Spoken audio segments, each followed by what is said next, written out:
I have a future. I'm not at the end. I'm running a whole new book. What if it was leaving breadcrumbs for the life you always meant to build? Tonight we're talking about dreams, retirement, and the strange way our old longings can come back with new meaning. Monica Hebert says, the dreams of our youth may not disappear, but they may simply change clothes, go underground, and wait until they're ready to recognise what they are really trying to tell us. Welcome to the Retirement Future. I'm Mike Searles with Monica Hebert. And Monica, this topic has you very fired up. Why? Because I had a personal experience with it. So I ended up writing an article about it that seemed to have really connected with a lot of people. Didn't realize they could think about having a future, first off. People who read my Substack are coming to me because they have not thought, oh, I could have a future. I could actually do something besides travel, shop, play pickleball, whatever. They don't want to be idle. And that came out crystal clear the way they responded to the article. The article tells the story of what happened to me. When I was a young woman at age 16, I had already determined I did not want to work for any corporation. I did not want to do a job where you punch in and punch out, but I didn't know what else beyond that. And there were these penny nickel little magazines and comic books that had ads in them that said, work for home, mailing postcards and whatnot. So I was like, okay, I'll do this. And that memory came back to me this week because I was offered sponsorship with Lyft for my newsletter. Now, let me tell you why that's important.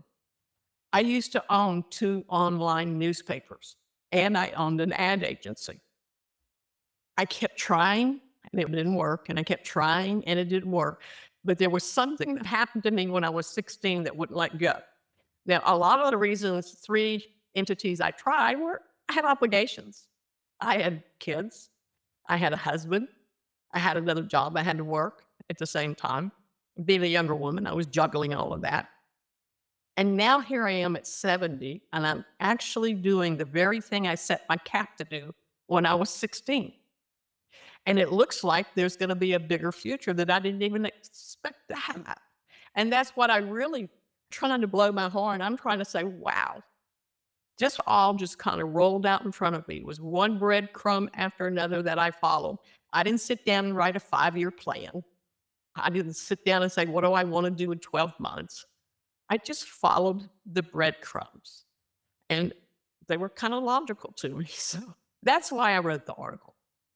I can tell you're fired up about this, and I can tell you really reached into the souls of your readers and followers and subscribers. And when I was reading that beautiful post you wrote, and it really has reached into the typical comment was, it's like you, I read one person's comment, it's like you're inside my head. I read another one, or several, that said, I really resonate with what you've written, or what you've written really resonates with me. So I felt reading your most recent post and notes, Monica, on this very topic. 3 things I thought: psychological, philosophical, and metaphysical elements to everything you're talking about. Let's talk about this a little bit deeper then, with you specifically. So here we are today. What difference has this made to you to realize that the future isn't what you thought it was going to be? Oh my God, it is, how do I explain this? I now have thoughts and ideas that are coming into me, sometimes rapidly fast. Some of them are for down the road. I am planning a trip to go to the Greek islands. Okay, that's a big deal for me because I have never considered doing that. And I'm a self-proclaimed hermit, but I've always wanted to see the Greek islands. And all of a sudden, since I released the dream, people have been put in my path who are actually from Greece. Subscribers have showed up in my breakthrough group who are actually from Greece. I'm like, well, okay, we got to talk about that. Another thing that has opened up is the way I view myself now. Yeah, oh God, I was one of those women who lived her whole adult life as I got to take care of the husband, I got to take care of the job. Believe it or not, I was submissive and loyal to the bone.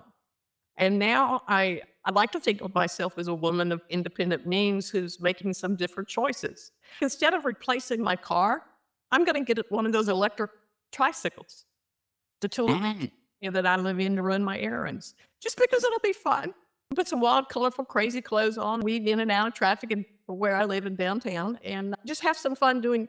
I would have never thought of that 5 years ago. 5 years ago, I was in survival. I'm 65 years old. Oh my God, what do I do now? And a good friend said, "Hey, why don't you write on Substack?" And it's critical to think, I have a future. I have a future. I'm not at the end. I'm writing a whole new book. That's a completely different feeling. And the book is empty. You get to fill it up, and there are no rules. That's the biggest part of it is you're not obligated to anybody except yourself and your soul. What do you want to do? You use the metaphor of breadcrumbs. What if the dream you thought you failed at was never a failure at all? What if the dream or the dreams were leaving breadcrumbs for the life you were always meant to build? Now, when I read that, I thought of the Hansel and Gretel story of breadcrumbs to find one's way back. But you're not talking about finding one's way back through the past, are you? No, it's back to the future, literally, like the I was sitting here, I was hoping I'd hear that because that's exactly it's the perfect line. So just for someone like me who wants that explained a little bit, because I'm very simple-minded at times, explain to me a little bit more what that means, Monica. Going back to the example, let me give you another example. This one I just learned about just a few weeks ago. My cousin Kate Carroll down in Louisiana retired. She was a sheriff's deputy. Okay. For 20 years, this little 4'10" woman was a sheriff's deputy. But her personal passion was decorating. That woman could decorate a home for holidays. Or if I called her when I was buying a house and said, "Kay, I need to go look at floor tiles," that was a happy day for her. She could go with me to go look at floor tiles. That's how much she loved decorating. So when she retired, she felt bored. She actually called me and said, "I don't know what to do." She built a swimming pool in her backyard, so she swims her laps in the morning, takes Pilates in the afternoon, travels to Austin to see her grandkids every now and then, but what else is she supposed to do? And I said, "You know what? You need to pay attention to what your soul was telling you because there's something in you, Kate, you haven't paid attention to." A couple of days later, she calls me back. You ready for this? She's standing in front of a very old hardware store in our hometown, downtown area. One of those old, you could smell the old wood and the tung oil in the wood. And she sees a piece of furniture that's been refurbished stunningly. And she doesn't get why she was so awestruck. So she goes back a second time and she looks at it up and down and goes, "I can do that." She goes home, tells her husband, "David, I want you to turn my side of the garage into furniture restoring space." They do all of that. She doesn't even tell people. She doesn't post it on Facebook. She redoes her own dining room furniture.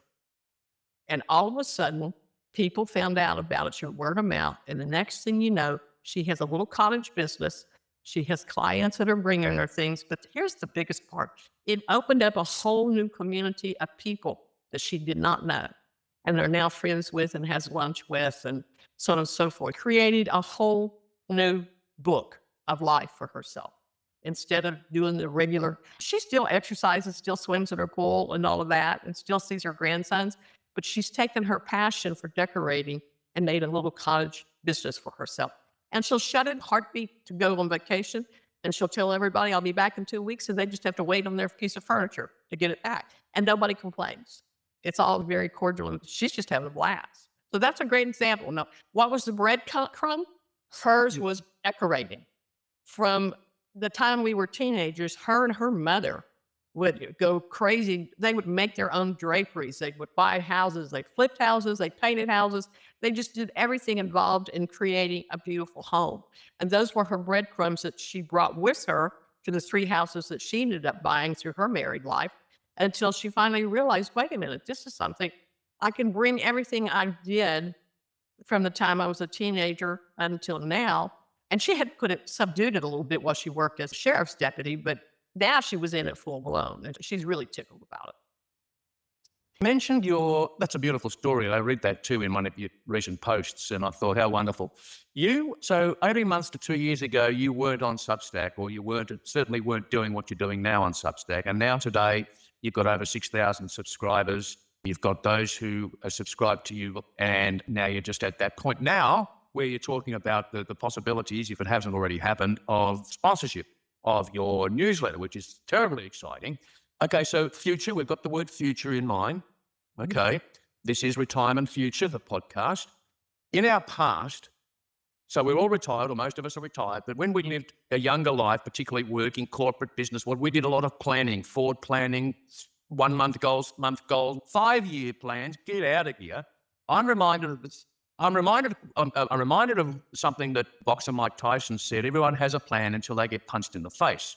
Now, and it makes sense and the big punch in the face we all got in 2020 virus that spread across the whole planet and changed everybody's lives in ways we couldn't have known was coming. So how do you plan for this future and get rewired and refired without having plans that could actually derail you? I think the biggest thing is to, first off, just to recognize you have the right to plan a future. I'm telling you, most people just really, that was like a light bulb moment for a lot of my readers. Oh, I could plan a future. Here's an example. In my future, I want to host a retreat for my subscribers, for my paid subscribers. Yeah, from around the world. Two of them joined yesterday from Norway. Well, I know, right? How wonderful would that be to have a retreat to pull everybody together for 2 or 3, maybe 4 days? How I'm going to do it, I don't know. But I don't need to know the how. exactly. What I need to enjoy, what I want to enjoy, is the process of thinking about it. And then as I think about it, I might find a location. So right now I'm actually on a location hunt, looking for a place that would be reasonable for people from all corners of the world to come in for a 3 or 4 day retreat. Now that's a plan that deeply impacts my life, but it's also a plan for my business. Does that make sense? How exciting.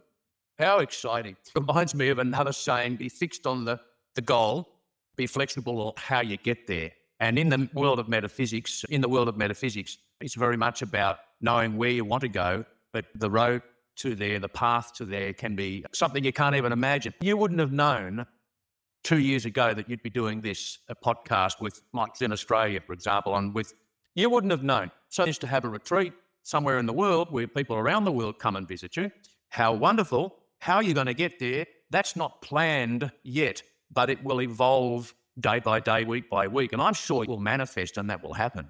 Oh, absolutely. I'm already kicking around ideas with the sponsors that I'm talking to let them know we want to do some things, because what has happened is folks outside of Substack have recognized that there's a lot of people retired that don't buy into the maintain life at this stage of life, just maintain. And then it's shaking up the conversation, which has been my intent. I've always wanted to shake up the conversation a little bit.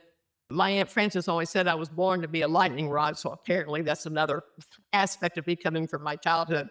Because what I envision happening is we will probably get news coverage. People will want to talk about it. That's a pretty good thing. I'm not talking about for me and my ego, but to get the message out about how to rethink, rewire how you think about yourself at this stage of life. A very simple process. It's not laborious effort. It's just every day. Start noticing yourself. And that's a big deal, but women are not real good at noticing themselves. And let's speak directly to our viewers now, specifically to the viewer, making it very personal. What if the person watching you right now and listening to you, Monica, hasn't reached that point where they even can comprehend future in the way you comprehend future? They're at the moment almost chained, I use that metaphor, locked in, chained to very much a maintenance lifestyle where future just isn't on the radar. It's all about just getting through today in a very enclosed world. When we were younger, to me, when I was in my 20s and 30s, the world seemed so big, the possibilities seemed so vast, and I could have gone anywhere and done anything, the idea anyway. And then, particularly after my heart attack and open heart surgery, it all collapsed into itself, and I did live in a maintenance role for a good 12 months. Where was I going with that? I think you want to know if is what I would tell a viewer, how to begin to discover what they could possibly do. First off, recognize and accept that you have every right to think in terms of possibility. The second thing is, I really want to encourage this. Become a student of yourself. Let me give you an example. Now, how does that play into the future? You start practicing noticing yourself. You have to know yourself intimately to be able to plan what you're going to do in the 6 months, in 12 months, in 18 months. You have to know how you feel about it, not just some plan somebody gave you in a PDF. You have to know, I'm excited about this. I can't wait to do the next step. Oh, that gave me an idea. Because ideas, once you start making a decision to do something, you'll be flooded with ideas. But you can't do any of it till you start paying attention to what you're thinking and feeling in the moment. Do you remember me telling you the story about watching the Duke of Windsor in the Crown movie? And what I noticed in the moment watching this movie is how I reacted to him saying, I'm in a predicament, because he couldn't be king because his mother lived for 50-something years, sat on the throne for so long. He said, I noticed in me, I sat up, I thought, that's what retirement is for a lot of people. It feels like a predicament. Me noticing something, all right? And I turned around and I wrote it down. I keep a notebook with me. Or what I really do is I dictate it into my phone, my thoughts very quickly. Because God knows I'll lose them if I don't do that. But it does. It all starts with, you have to develop a pattern. You have to develop a habit of making yourself the priority in your life. You mentioned about noticing, and what comes to mind is a little exercise I remember learning somewhere about noticing, because we get, particularly in this in the retirement phase, and particularly if we're trapped and chained in the maintenance role of retirement, in other words, limited or no future, it's all about just preserving. Expansion is what we're talking about, advancement and expansion. And the little exercise, for what it's worth, Monica, it helps me, and I do it. I really do this. I'm very grateful for nature and what nature provides us. And I go into the backyard and I go out with the distinct purpose of noticing. I go up to the lemon tree and I notice the buds that are forming. I go to the spider that's spinning the web, and I may stand there for 15 or 20 minutes. I watch and I notice this spider spinning the web, and I'm in awe, Monica. But begin to notice the nature within you, because it wants you to expand as well. It wants you to grow and expand. It doesn't want you to maintain. Oh, I love that word expansion. That you just made me very happy. First, I have two things I want to say. One, the wonder of the universe is something to take time to go fall in love with every day. Sometimes I don't always get to go outside, but I do have a little balcony that I'll stand out at night and watch the stars. And I'll go feel that wonder of the sky.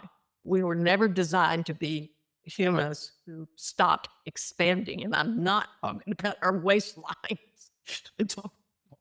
Good. I'm talking about our hearts, our souls, our minds. And the concept of expanding, I am such a different person today than I was 2 years ago. And excited when I think, oh, there's more coming. And then it becomes, you ready for this? It's like a journey of discovery. You can plan your future, and it becomes like a journey of discovery about yourself and what means something to you. And you also discover what doesn't work for you. And just my finishing off on that, when one notices, when we're willing to notice, first of all, it is a conscious decision. I'm going to be more observant. Actually, it does sequence that way. Observe first, then notice. I'm going to be observant. Go in the yard and observe. What do I see? What do I hear? What do I smell? Etc. Now, my lessons in life have taught me, and we've all been through stuff. Every one of it. You don't reach the 60s and 70s and 80s and beyond without going through stuff. We learn through all of that. So here we are talking about retirement future and expanding, observing, noticing. When we're willing to observe what the voice within is speaking to us, when we're willing to notice then what that inner voice speaks to us, and we are willing to expand and magnify, what will happen is things, trust me on this though, viewers, and you'll back me up, Monica, things will begin to appear that you haven't seen before or noticed before. Like your friend that you talked about noticing the furniture in the window, and all of a sudden, look what happened there. Exactly. That's how it works. Or like the whole, do this one right here. Here you go. I love it. I love it. Monica, let's just speak to the wealth. Okay, so you mentioned specifically monetization, and so that's financial, the financial aspects of parts of those goals. You mentioned of when you're reaching 80 and et cetera. Now, that I also have goals that are related to financial goals and et cetera, but not everybody measures the wealth in that same way. So where I'm going is that the future, the breadcrumbs of the past that can be noticed today, your breadcrumb in a way recent was the word advertising. And so that has led to this opportunity with Lyft that you're speaking about, I believe. The viewer who is let's say we've got a viewer who's financially independent. So increasing money just isn't part of the goal because it's not required. Everything's there financially, but there's other parts of life in retirement that is totally missing. Maybe the spouse, the husband or the wife is no longer with them. Maybe they're distanced from their children and don't get to see the grandchildren. So there's a relationship gap there. Maybe there's a health issue. My own open heart surgery and recovery for that. So you're not just talking about retirement future being monetization and financial. It's much broader than that for the people hearing. Yeah. Absolutely. I was talking to one of the ladies in my breakthrough group last night. She's a retired teacher, and she's been hemming and hawing on what she could do with the rest of her life. And after multiple questions and digging through it, I discovered that she really loves history. And she said, "Yeah, I do, Monica." But she didn't teach history. She taught little elementary age school kids.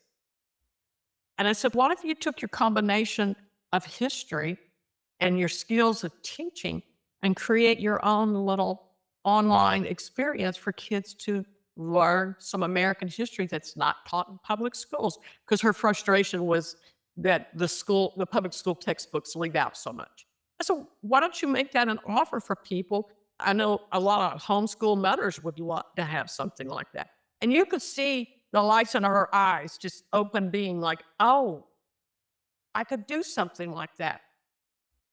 That's another example of going back to the future, back to your past, what you did, the skills that you had, and combine them with something you're passionate about now.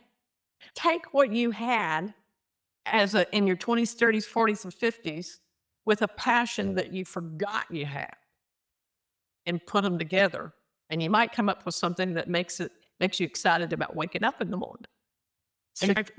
And Monica, and speaking to our audience members, if you get a flash, so you start willing to be observant, you start noticing, you start hearing or sensing, oh, did you write something or did I read it somewhere else about where the idea, for example, let's say observe, notice, willing, the idea of expansion, what you could be doing next, what's next, doesn't have to happen as an image, or you may not sense it as words. It could be totally abstract, but you sense something, and that's important. I'm reminded of some sentence that somebody was asked, "Can you play the piano?" And the answer was, "I don't know, I've never tried." So why I mention that is if the sense, the visual imagery, the word in your ear or in your mind's ear is floral arrangements, improving old woodwork, the negative, I'm going to say the negative self, okay, the critical negative roadblocking self thinks, "Oh, but I couldn't do that. I've never done that. I couldn't do that." Don't be thinking like that. Think expansions. And what if I did?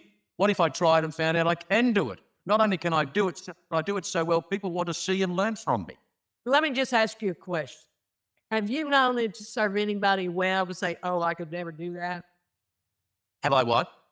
Have you ever known anybody that was served well by thinking, "Oh, I could never do that"? Oh, no. Oh, no.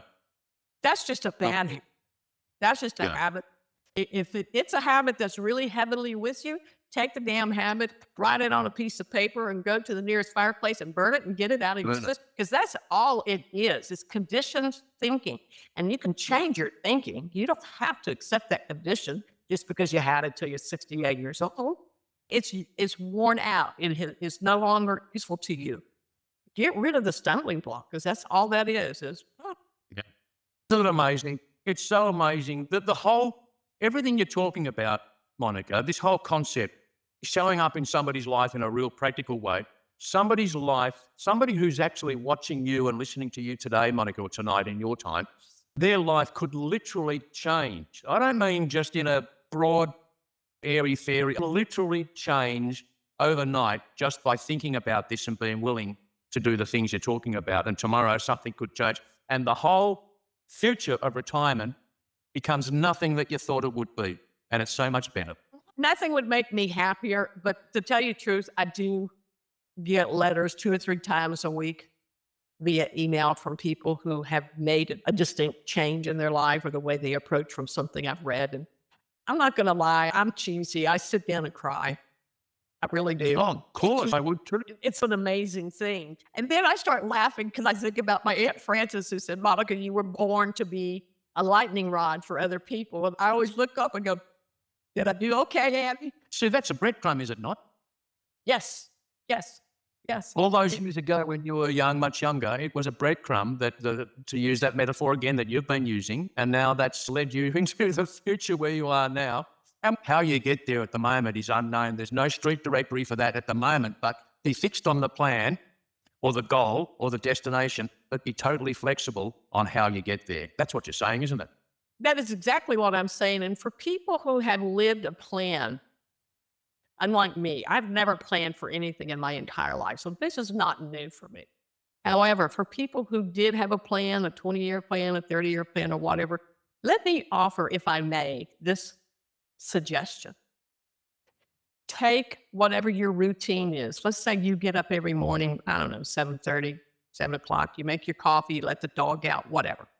Whatever your routine is, for the first 2 hours of your day, how about you flip it? How about you do something completely opposite of what you would normally do?